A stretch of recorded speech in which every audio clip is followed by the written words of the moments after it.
Crypto market update you need to know. Grayscale's Ethereum ETFs moved to the SEC's generic listing regime. Morgan Stanley will offer crypto trading on E-Trade by 2026.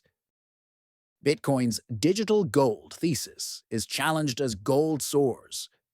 Avalanche emphasizes its long history in tokenization. Seedify's SFUND imploded 99% after a DPRK hacker exploit.